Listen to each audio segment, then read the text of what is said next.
What is going on, everybody? Welcome back to Champion Mindset. We got an extra special guest for you today. He is a former baseball player at the University of Minnesota-Duluth with me, husband, father, current baseball coach at Minnesota MASH, and also Two Rivers High School, and implementation service manager at SAP Concur. My boy, Kyle Comer. What's going on, Kyle? Woj, how we doing, brother? Doing well, man. I'm happy to have you on. I know I'm making the rounds a little bit with some of the old roommates. Me and Kyle roomed together for, I'd say, like 3.5 years because I kind of lived in your guys' room with you and Jimmy freshman year still. I was gonna say, Jimmy's still a little upset that he didn't get the room to himself, but it did work out. Yes, sir. But yeah, I'd love for you to start, man, just by talking about, briefly, like Cliff Notes, your story, how you got to where you are today, man. Yeah, I love it. Really, it all started. Grew up in Rhinelander, Wisconsin, small town, northern Wisconsin. Really, if you think about it, it's cabin country. If you go up there, you're going to the lake, or typically you're going for a week, and then you're heading back down to Illinois. But no, we had a town. There's probably about 8,000 people there. Have two brothers that went there as well. Live with my parents, and then after high school, really just knew I wanted to play baseball. I played football and basketball in high school as well, but really just enjoyed and really excelled in baseball, and really just had the most success, which brought a lot of joy in baseball. And our football team was really bad. Career won, I'd say about 3 football games. Varsity roster of about 40 kids, with I'd say 12 of them with jerseys on, just to kind of fill the sidelines. So we're talking both ways. Regardless, football experience wasn't very fun. I take that back. It was definitely fun, but we didn't win a whole lot. So definitely wanted to go the baseball route. Had a couple Division III offers. Talked to a couple Division II schools. I always laugh because the Mankato's in St. Cloud's, some of those bigger NSIC schools, I was getting the recruiting letters and the ones that they send to everyone. And I went to one showcase, and I was 0 for 8 or 0 for 6 with 6 strikeouts, or 4 strikeouts, one or the other. And and I hit one of the guys didn't show up, and so they're like, "Hey, anyone pitch?" And I'm like, "Oh yeah, I pitch." And sure enough, Kyle Cody, he went to McDonald Central, got drafted by the Rangers, what have you. He was hitting in that inning that I ended up pitching, and I tried throwing a curveball, slipped out of my hand, hits him right in the head. All these scouts that were just there the inning before, watching him pitch, come running to the fence, and they're checking on him. Oh shit, this big recruit just got hit in the head. Is he okay? And I'm like, relax. It was a 68 mile an hour curveball. He's fine. Like, take it easy. But no. So anyway, showcase didn't go great. Never heard from Mankato and the rest of those schools again, and had some interest from UMD, and gosh, that's what brought me there. So went to UMD. We could talk for the next 30 minutes alone about that experience, but I'm sure we'll touch on that a little bit later. But 4 years there, met my wife, Emily, there. So obviously, lots of great experiences outside of baseball as well. But no, after school, she's a teacher, so we moved down, and she's from the cities, and so we moved down to the Apple Valley area. Lived there for a couple years, and gosh, really have been there since. Live in Inver Grove now, but really from there, just got into, I myself got into the workforce. And I know, gosh, it was hard after college, of hey, what are you going to do with the rest of your life? And I needed an internship to get my degree. And so spent the summer at Minnesota MASH, traveling the country with Steve McGuigan, and gosh, driving to Indianapolis and Chicago, and really just a young kid with a young guy at the time, starting a company that, hey, there were 6 of us that worked there at the time, maybe 7. But it was just boots on the ground, great experience, learned a lot, and again had an opportunity to work there full time, but worth that schedule. And knowing Emily is a teacher, we worked opposite schedules. So she was getting home at 4. I was leaving at about 2 to go to the gym and help train and work with kids all afternoon. I'd get home at about 10, and she's probably already in bed, if not sleeping for the past hour and a half. And from there it was like, okay, well, this isn't going to work long term, knowing we want to start a family and all that good stuff. And so started my sales career, selling printer parts and printers for a company out of Rhinelander, working remote in Inver Grove with 0 sales experience, a call sheet of companies that, hey, get a hold of them, sell them some parts. And so didn't love it. Money wasn't great in the sense of, money in Rhinelander, Wisconsin. Things are a little bit cheaper up there. We're talking, you go to the bar and wristband night, you get $10 wristband, all you can drink. You'd call it no shots, but mixed drinks, you call it, right? And so money in Rhinelander goes a little farther than it does in St. Paul. And so got into the insurance world for a little bit, hated that, and actually had a nice opportunity, with SAP Concur. Our buddy Matt, one of our roommates, had worked there for about 2 years before I had started there, and really ever since, really just enjoyed leaning on Matt and learning the product, learning the, I don't know, ins and outs of the corporate world, how to request time off, and all that good stuff. And so to wrap up of where I'm at now, almost getting close to a year ago now, started as a manager. So I manage a team of about 8 people, 8 coaches that implement Concur expense and travel software. So and invoice, I suppose. But yeah, Dad, I know you mentioned that. Got a almost 7-month-old at home now, so it's been busy. But that's there's in about 9 minutes how I got here. I love it, dude.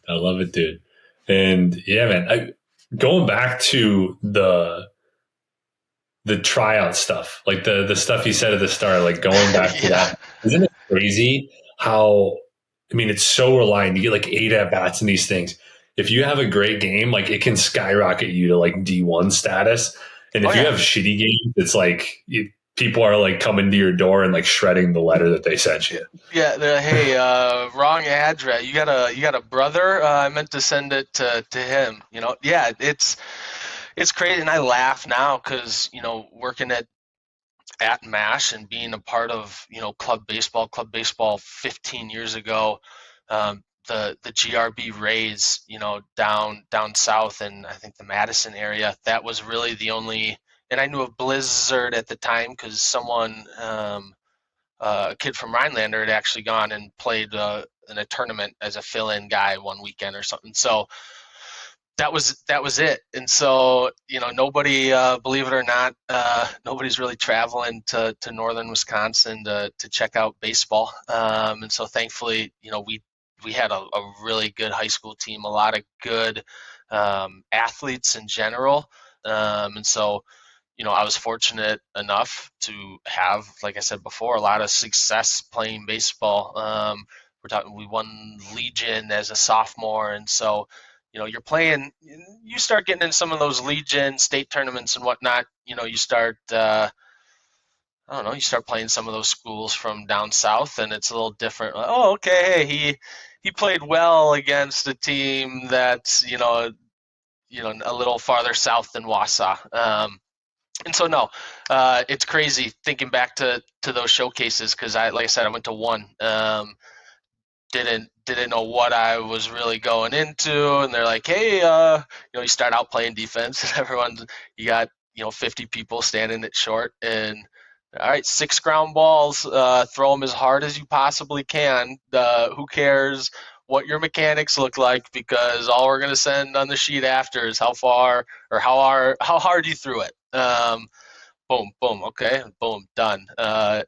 You boot 6 balls there, again, tearing up letters. You make a couple good throws, and regardless of how you fielded it, if you throw it 92, okay, you're probably going to hear from someone. But no, those at bats, man, I'll never forget. I struck out. I was so just in my head because I knew that, right? I knew, hey, this is my one chance, and strikeout after strikeout, and I was like, all right, well, hey, UMD, you still want me to come? All right, we'll see you there. Can't wait. So, no, it was a wild time. But now there's showcases everywhere. There's a showcase every weekend. You can post your stuff on YouTube. It's incredible. Crazy. And it's also Yeah. crazy how many club baseball, from my understanding, is basically taken over everything. Where Legion ball is like almost non-existent. Like at least for my brother, he was talking about because he's coaching Legion at Coon Rapids, or he was helping this last year. He said that it's pretty watered down as far as like all the good players kind of are going to club ball. Which when I was coming through, I think the only club baseball that was going on was like the Blizzard. Really, kind of like what you're Yep. saying. We had a Yeah. guy, Logan Shore. I'm sure you know Sure. Logan. He was on the Blizzard, right? But that was about the only guy that I knew that was playing on the Blizzard. It was kind of the top guys, were on Right. the Blizzard, and then it was still really, really good baseball in Legion. Yeah. No, there's definitely. I mean, I would in northern Wisconsin. Legion's probably still the same. You're getting a couple kids from farm boys that throw it hard or hit it far, and a couple talented kids, what have you. But definitely around this area, yeah, club baseball in Legion, definitely definitely the better quote unquote more talented players are probably playing a club somewhere. And that's not to say there's not talented kids that still play Legion and what have you, but it's just the opportunity. Like you think of MASH alone, like you've got full-time coaches that um, can work with you all year. Like, I mean, obviously you're paying for that, but at the same time, coaching at Two Rivers, like we can't coach them. They can have open gyms, but coaches can't instruct them, and so it's really where I'm not trying to rewrite the rules of Minnesota State High School and what have you. But where are those kids supposed to go if they're trying to get better? Outside of their 3-month window, and we could argue till the cows come home in the summer of if you should play Legion or club, what have you. But for those kids, you talk about Logan Shore, and even on a smaller scale, you talk about kids that want to go to Mankato and some of these Duluth, some of these bigger school good Division II baseball.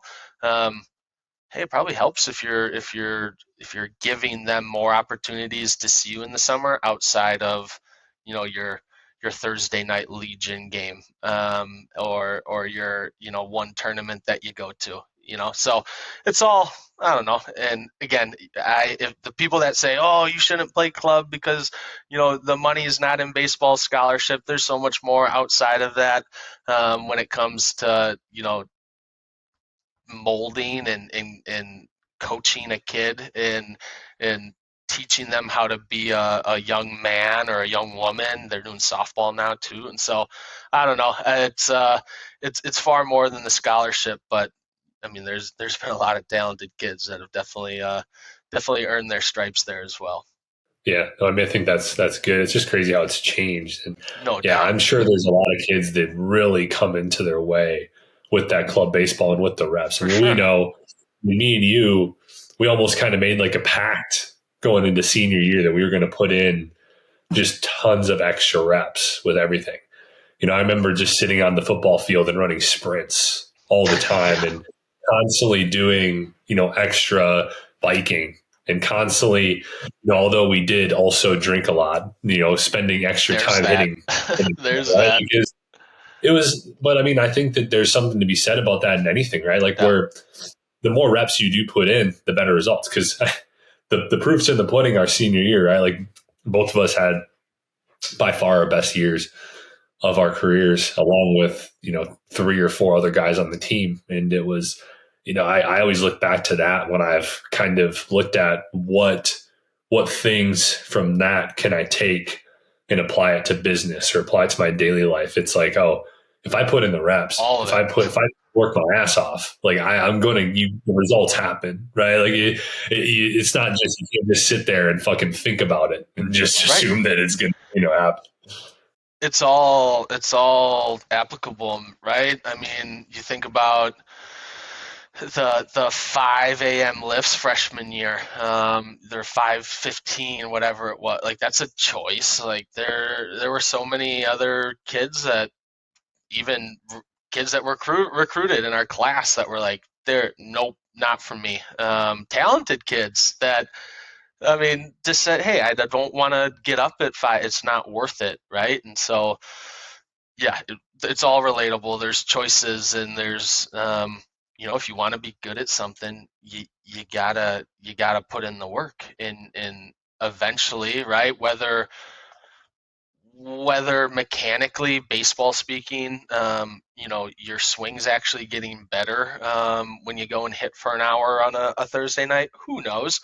Uh, but but that confidence is, I can tell you that, right? That sweat equity is earned, and you're like, shit, I just hit for an hour, and obviously talented. You're hitting a couple good ones, and you're like, yeah, that was worth it, and you're remembering that feeling. So, yeah, it's the same with business, right? Or your job, right? If you want to be good at it, you've got to put in time to it. Got to work at it. So, And I even think of it as just recently what I've been doing is I've been training myself to feel more joy, which is something I never thought about until recently.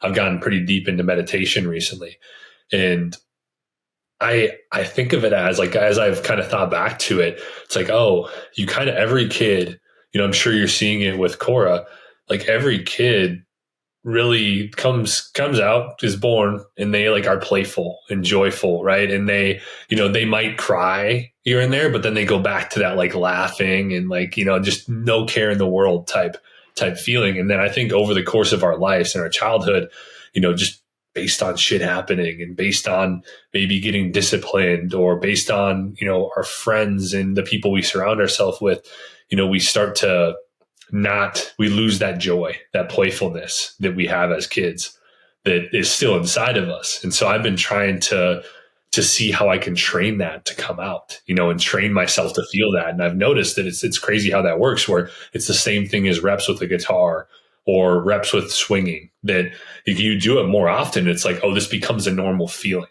right? Like this becomes my normal state of being, where like if I'm taking swings left and right, and it's like, sure. oh, okay, like I know exactly, you do it enough times, and it's like, I know when I'm off, and you can figure out, like you can start to figure out what small shifts you need to make in game or just throughout the season, when things start to go sideways, which is, I don't know, it's kind of an interesting linkage that I've found recently. Yeah, no, and I definitely think there's value in that, right? Like you have to, like you said, you have to work on everything. You have to work on finding the positive in the negative situation, right? Or you know, like you said, that simple, feeling of joy. Um, but there's also, all those other emotions too that I think some people, the general public, I would say, run from, right? And it kind of leads to some other troubles or what have, right? And some of it's, I'm not naive enough to think that every every situation's perfect, and oh, I can just forget about the trauma as a child. I'll just think myself to happiness. I think there is a fine line there, but there's also, right, like that ability to really feel joy in that work you put in or that success, but then also to grieve and be able to, like a baby, right, to cry and hey, I don't feel well, like it's okay to cry and to let that emotion happen, and then to get over it, right, and then to get back to that normal state. And so no, I think that's a huge thing that, not just you, I think everyone can benefit from, of working on that feeling of joy, and really feeling it, right, and when you're supposed to, and soaking that all in, and then when it's not there, not feeling empty inside, of just, hey, here's another emotion, like here's and now I'm hey, my relative passed away, I'm sad, I'm gonna grieve for a little bit, okay, and then so it's just dealing with those emotions, right, and being able to experience them all. I guess, like you said, you're learning that, you're seeing that. I see it in babies all the time, right, like they're not afraid to cry all the Yeah. time. Oh, exactly. We They're start not afraid. suppressing it at a certain point, right? It's like, yeah, Yeah. yeah. And that's a huge struggle of mine for sure. Is like what you were saying. I love that you said, like, also understanding that there's really no negative emotions. Like there's just emotions, and that you should be able to feel everything on the spectrum of joy to anger Everything. and frustration and, sadness and whatever. And I've kind of thought of it as like accepting them, because I've that's been a huge Sure. struggle, is that suppression, and I think of like accepting not only the emotions that are like negative or maybe thought of as negative, but the parts of yourself, kind of what you're talking about, like the trauma, the Yeah. parts of yourself that maybe you don't like. Because I think everybody has their insecurities, their flaws, their things that they're like, why do I do this? Right. And No so, like, when doubt. you can learn to accept it, then you start to, like, it's like the what resists persists type thing. If we resist the emotions, I've seen this for 28 years in my life of resisting emotions. It's like, oh, those emotions continue coming. The last 6 months or so of really trying to accept everything, it's like, oh, it's crazy how, like, I can feel more joy more often Right. because I'm allowing myself to be okay feeling the sadness and feeling the anger and the frustration and the annoyance of whatever the fuck people are doing. Like, there's just Exactly.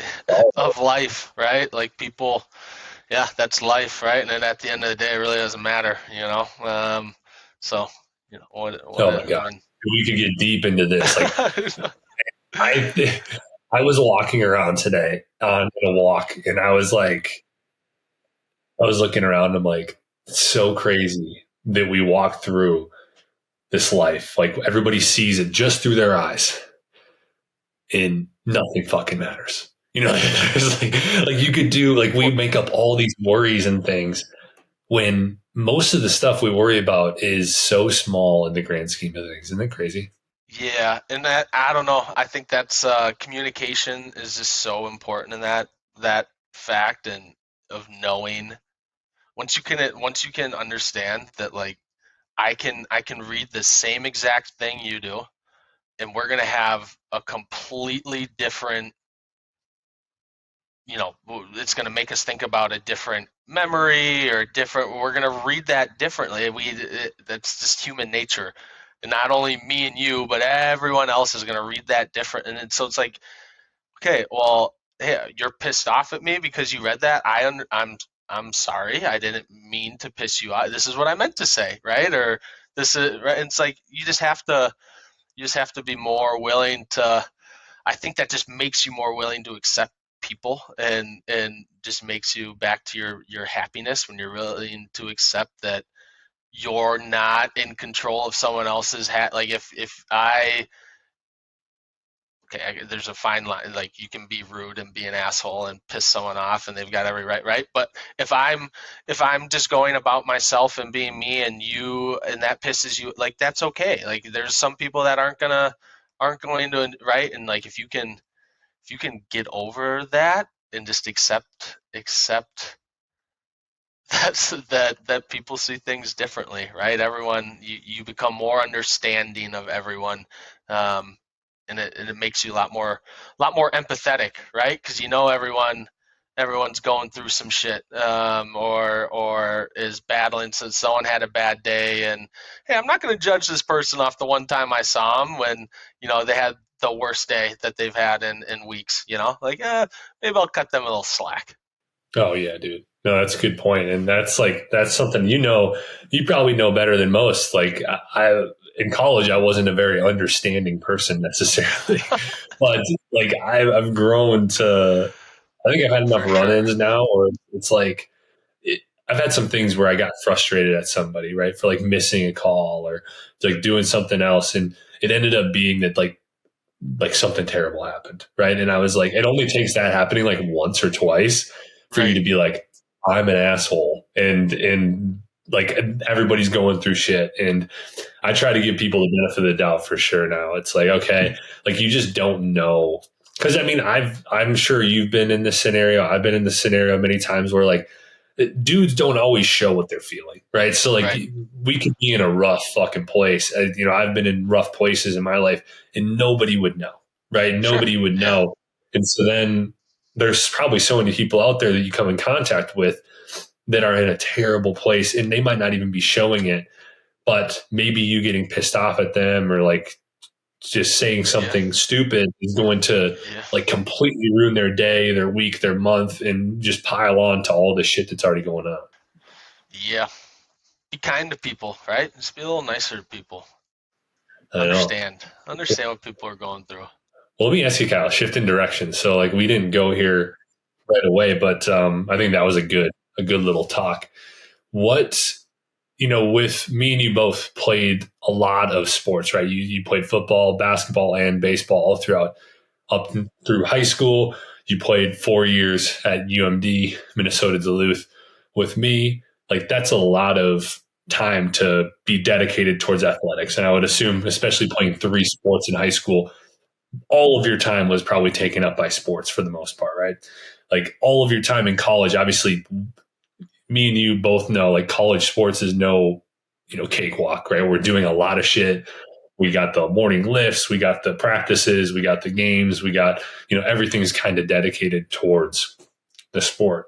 And so like for me, I know like my identity was heavily wrapped up in sports. I kind of poured all of my attention, like I was obsessed with sports. And I lived and breathed it throughout the first 23 years of my life before it was done and I was lost. And so I'm curious, like, did you ever struggle with after being done their senior year of college with your identity being attached to sports? And, if so, how did you navigate shifting into what people would call the real world and kind of getting into like another job? Yeah. Definitely. And I think, again, we've probably talked about this before, but being when you put so much time, there was never. I think that was part of the issue, or part of the mindset, if you will, um, is that I didn't have a plan after college outside of, and I wouldn't even say, oh, well, I wanted to be a major leaguer and that was what I was put. It was really like, hey, I was, again, northern Wisconsin of like, hey, if you're good enough, they'll find you type deal. The writing was kind of not on the wall for me, but there were plenty of people checking out our team senior year, right? And so it was really that time in that spring where I had to make a decision of like, hey, is this something I really want to pursue as a career, right? And like I said, I met my wife. I needed an internship to finish my degree. Um, my older brother, you know, no one in my family has a college degree. My older brother's in the military, so I mean, you essentially should get a college degree just for however. But regardless, right? Like it was important for me to get my degree, and so like I really was able to just fully enjoy senior year of. But in the back of your mind, you're always like, okay, well, gosh, I was an All-American. Like I hit in the four hole behind the best player in Division Two history, arguably. Like someone's got to call, right? And like, boom, that like I then I'll that's when I'll know. And so I think that lingering thought, after we lost in the regionals, it was like, hey, I'm done. I'm going to MASH. I've got this internship already lined up. Like, hey, it's over. It was a fun run. Like I'm done, right? But then it was like, but what? Like, are you sure? Like, are you really wanting to be done, right? Or is there still that thought in the back of your head? But it was like, no, like it's I enjoyed, and we can talk like that, those running sprints and all that success that we had. It felt I didn't want to be a 10-year minor leaguer, right? And so I was like, hey, if I'm not getting letters, um, probably not in the cards for me. Hey, maybe they found out about my knee injuries in college. Maybe they did a medical report. Who knows? But no. So for me, that transition was hard, but I really enjoyed still being around the game, and coaching with Steve and being around Mash, and those guys were still young and going through. They were kind of over there. I mean, they were starting their business, right? And so that was, how they really transitioned and were able to get over that hump. Because, like you said, I think a lot of athletes go through that. It's like, what's next? And that's sometimes in high school of like, oh shit, I thought I was gonna go play college. Maybe I'm not as good as I thought I was. What's next, right? Like maybe I go to a junior college, or maybe, right, like whatever that time is. Like I said, I was fortunate enough to still be around the game, be around great people that were working hard towards something else, and still around the game of baseball, right? And so that helped kind of bridge my gap, if you will, of hey, being an athlete. And I mean, I was a student. Don't get me wrong. Hey, I made the dean's list. I got the email to prove it. I don't. I was on there, and that was the thing. Like in school, I always figured out a way to get a B in the class. Like I would, we'd get up at 6 a.m. or 5 a.m. and you'd just cram. Not the best way to do it, for any kids watching. But no, I just cram, and then I just memorize and be able to, okay, hey, yeah, the teacher talked about this a lot in class. I bet this is going to be on the test, and I just, whatever. You make ends meet, but really we dedicated just a ton of time to that athlete mentality. And so when that's gone, whether you're ready for it or not, I think it's that transition's always tough. So you kind of basically like what allowed you to make the transition easier was just the fact that you were still around the game and you still like kind of had your foot in the door there in some capacity. Yeah, that 100%. But then also knowing, and we can talk again whether a college degree is important nowadays or not.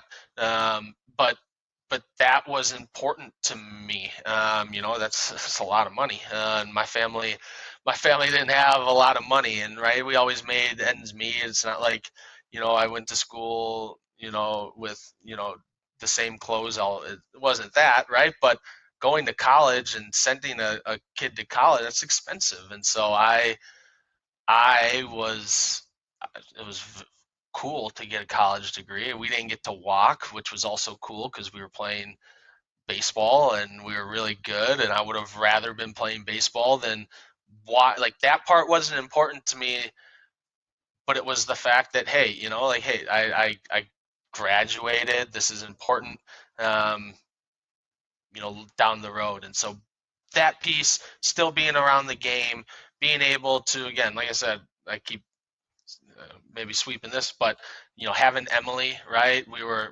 living in her parents' basement at the time and saving money. I was working at Maynard's. Shout out Marty again, valet parking cars, and so I also had other goals of like, hey, I want to start a family, and we don't want to live in your parents' basement forever.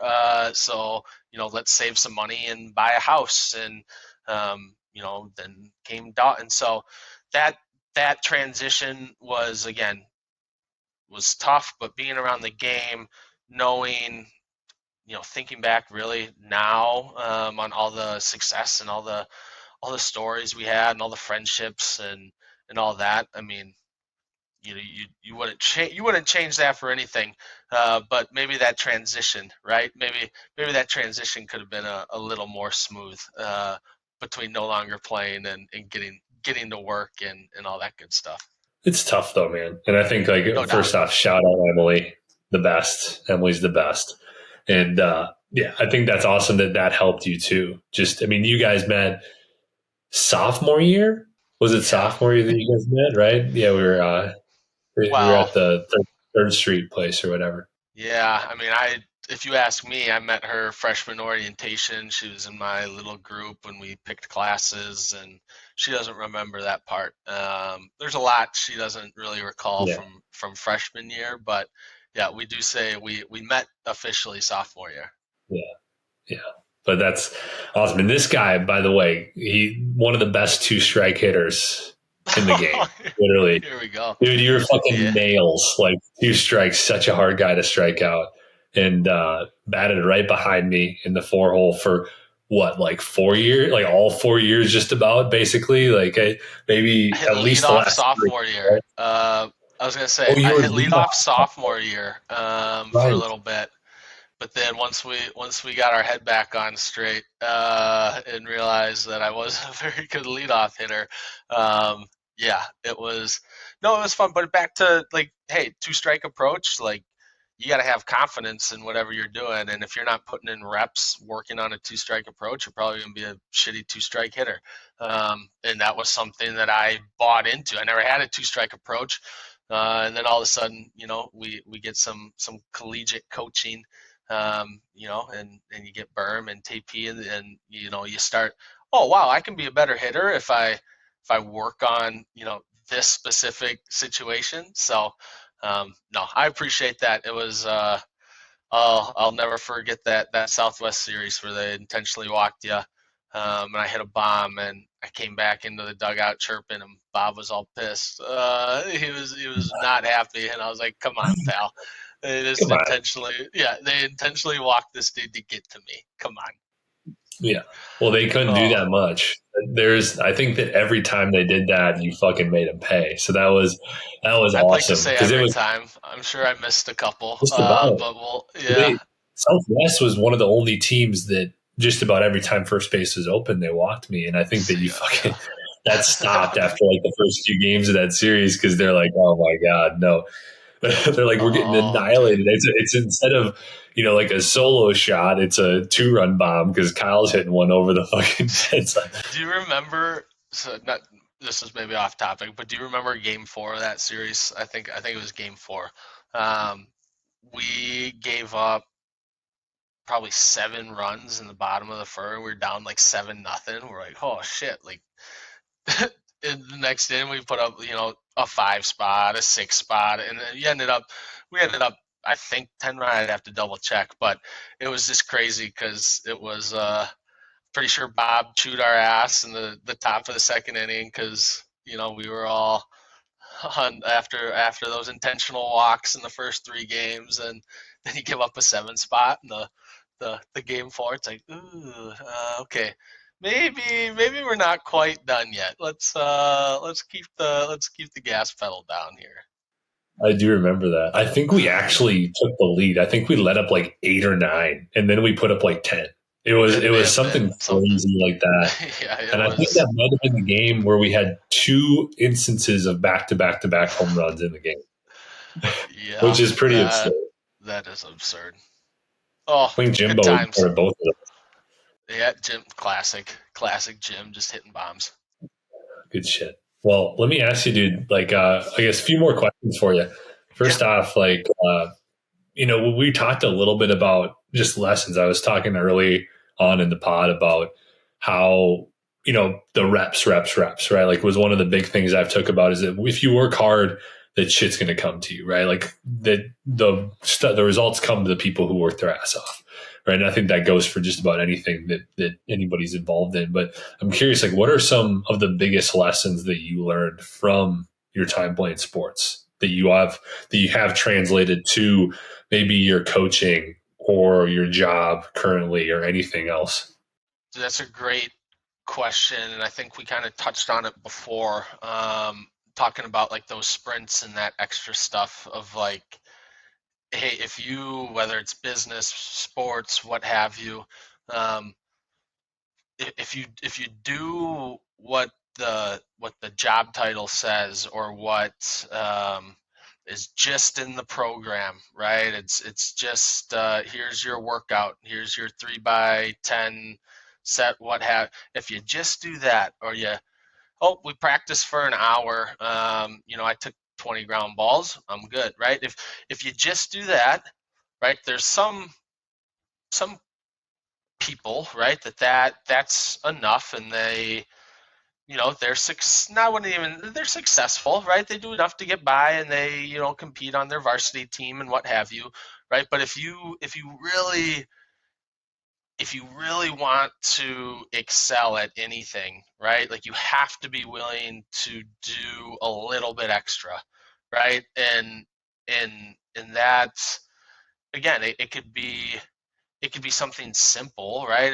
Again, from like a dad perspective now, like a little bit extra for me is making sure I get a workout in every day of some sort, right? Of activity, right? Like, yeah, I'm not saying everyone has to work out for 2 hours and run sprints like we did and do like, but at some point it's all applicable again, right? Like you gotta put in a little extra if you don't want to be a fat dad. Like you gotta work out, you gotta eat. You can't.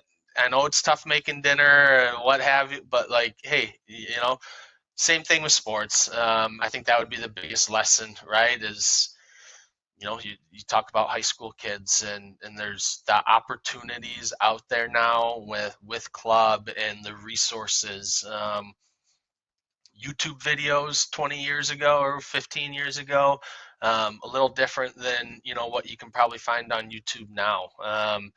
The resources are out there if you really want to be good at something.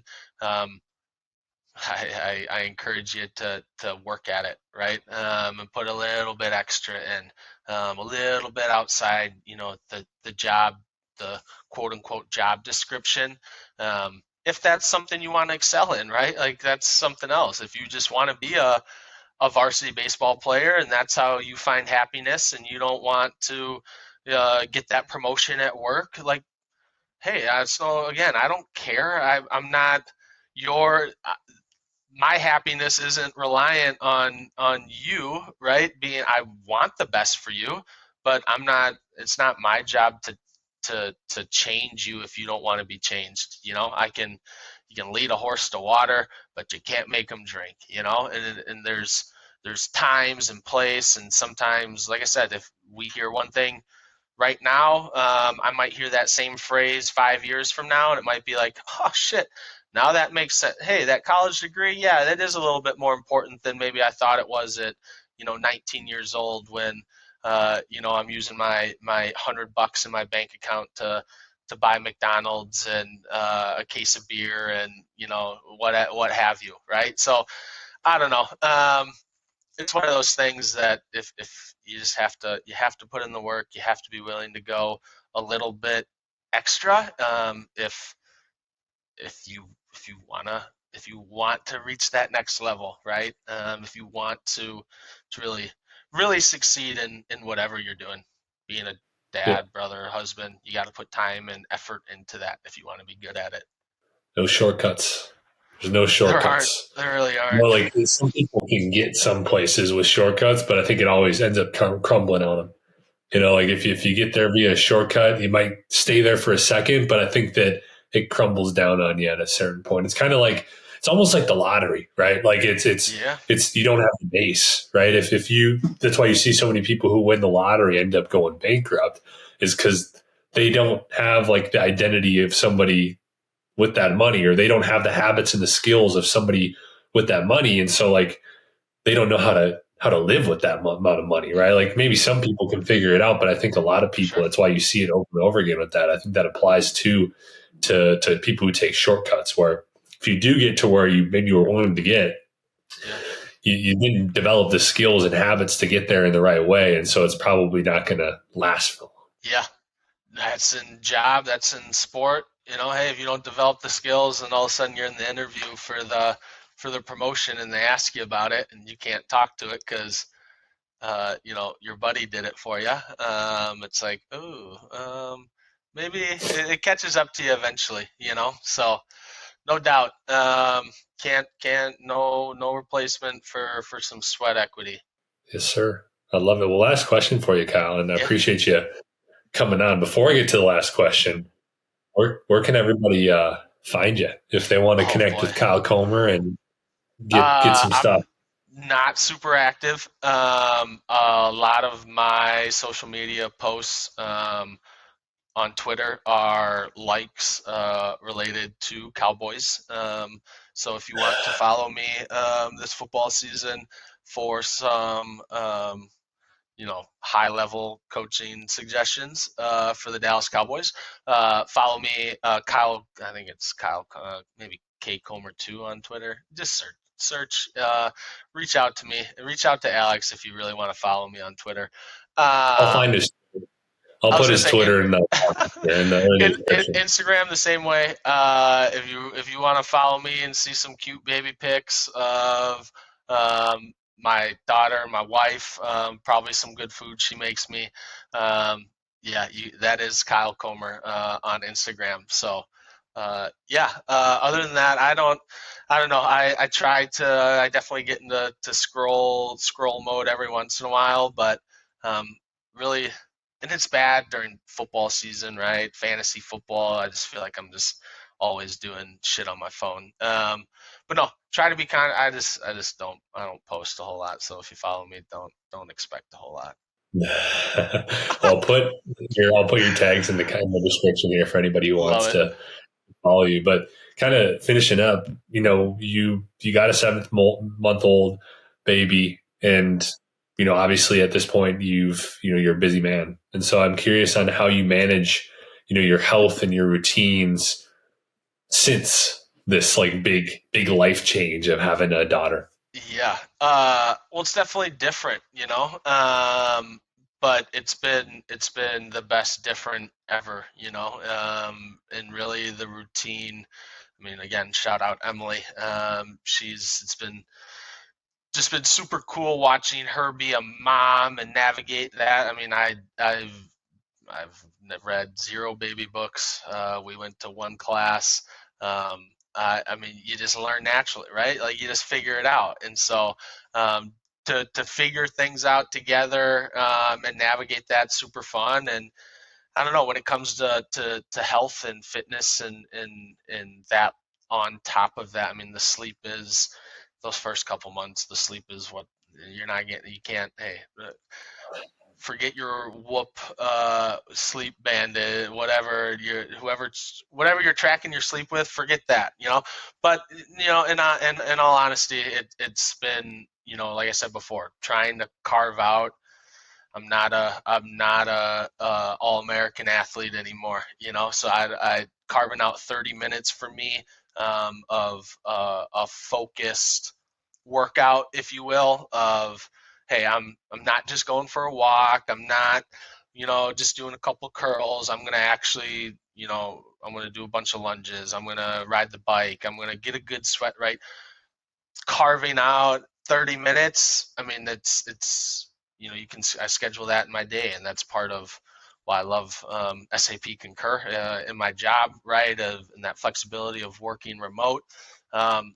Is being able to, and again, I've got 2 dumbbells, I've got a stationary bike and 2 so it's nothing crazy, but it's enough for me to be active and feel a burn, and then it's the food is always, I'm a sucker for ice cream and cookies and sweets, and Emily's always on me about portion sizes because it's whatever. Anyway. So yeah, you know how it goes. We used to crush Mama Woj's cookies.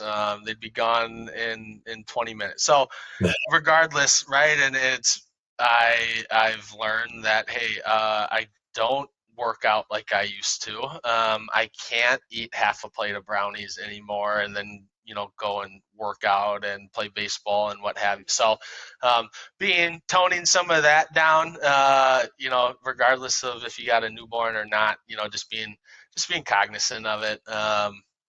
Again, for me, the desserts it's game over. That's tough. So try not to keep them in the house. And if they do, it's the portions. But no, really, like I said, the routine is, carving out that 30 to an hour every day of quote unquote me time of working out. And again, it's in the summer. It was shout out Emily of being able to take care of Cora and whatnot and allowing me that. But now she's at daycare. I'm at home by myself, just me and the dogs. I've got no excuse not to carve out an hour and get a little sweat in. There you go. You heard it here first, folks. Make sure you plan and schedule that shit in your calendar. Schedule it. You can get anything in. You can get something in there. You can get something in. Get some sort of movement in. And don't eat all cookies. Don't eat all Mama Woj's cookies. That's eat a lot of them because they're super good. We had a little bit of an extra help there. There's not just they're really good, but they are really good. But there were some extracurriculars. Yeah, exactly. But Kyle, I appreciate you, brother. You're the man. I'm grateful for you, man. And love you too, brother. And thanks again for coming on, everybody. Appreciate you. Enjoyed this. Make sure you rate this, you share it, you do whatever you got to do. Help us grow. Help us get the message out there. Be nice to people. Exactly. Be nice to people. You don't know what they're going through. Appreciate you guys. Appreciate you, Kyle. We'll be talking to you soon. See ya.